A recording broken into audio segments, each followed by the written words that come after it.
Hi, Caspar on the 15th, I think it is. Yeah, 15th of August 2019. And slightly contentious wine this. This is sort of wine that we wine merchants are always trying to get wine lovers to buy and drink. Without a great deal of success, it must be said. White Bordeaux seems to be a sticking point with a lot of consumers. And I kind of do and don't know why. Perhaps more of that in a minute. Anyway, this is 2015 Château Chantegrive, Cuvée Caroline, and we've offered a number of vintages of this. I think it's just tremendous value. That's not to say it's crazy cheap. I suppose it's probably, I don't know, on the table, including VAT and everything, 17, 18 quid a bottle. So not madly cheap, but and I've got to be honest and say I can't remember exactly what the blend is, but there'll be Sauvignon and Semillon in there. Let's just talk about the wine itself. Nice, positive, healthy gold colour. I wouldn't call that particularly pale. It's got a real positive colour. And I wonder whether it's some of these aromas and flavours that perhaps people find a little bit esoteric. I'm going to try and describe them now, and it's not going to be easy. There's something innately exotic about it. There's a nut thing going on, but it's also got a hint of mango and papaya. Something really, really exotic going on. I've heard people describe white Bordeaux, some white Bordeaux as smelling and tasting of Angelica. I've got to confess, I'm not entirely sure what Angelica smells or tastes like, but there is a particular flavour and aroma in white Bordeaux that I now call Angelica, and that aroma is certainly present here, but it's a complex thing. There's so much going on in there. A little bit of smokiness. Something weirdly floral. It's got a really extraordinary set of aromas. Gosh, some are derived from Sauvignon Blanc, but yeah, just really fascinating, densely aromatic, pronounced set of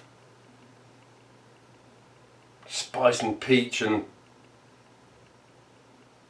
there's so much going on in there. Let's have a sip.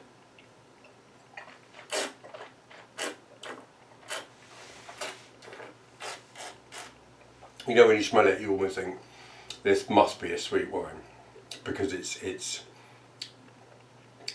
so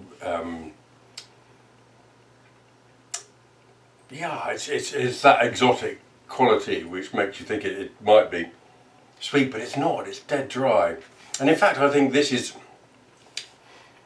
still quite tight. I mean, the Cuvée Caroline, I mean, it's not a wine you say keep for 20 years like some of the great white Bordeaux, Domaine de Chevalier, and white wines from the Briand stable, but you know, it's generally good for 7 or 8 years.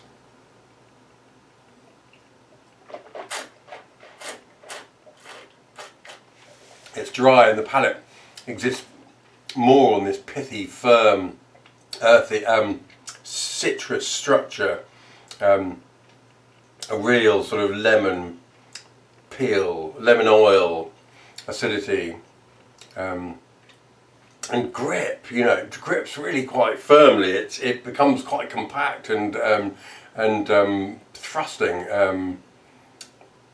and long. You know, it's going on, and yet woven around that really quite firm, hard, let's call it firm acidity. There's this thread of that exotic fruit that lingers right through the palate. Yeah,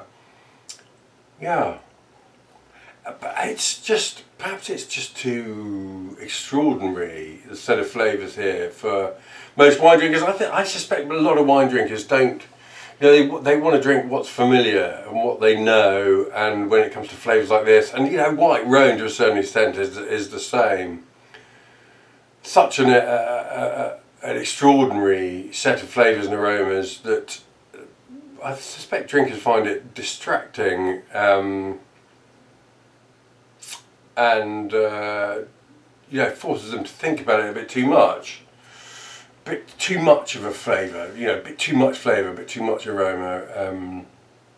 So what a shame if that's the case, because I think that's brilliant, and I do have clients who absolutely love the stuff and buy it pretty much every vintage, and great value. And I think, you know, rather than drinking Marceau, which is now of course getting really quite expensive, drink Chantegrive Cuvée Caroline instead.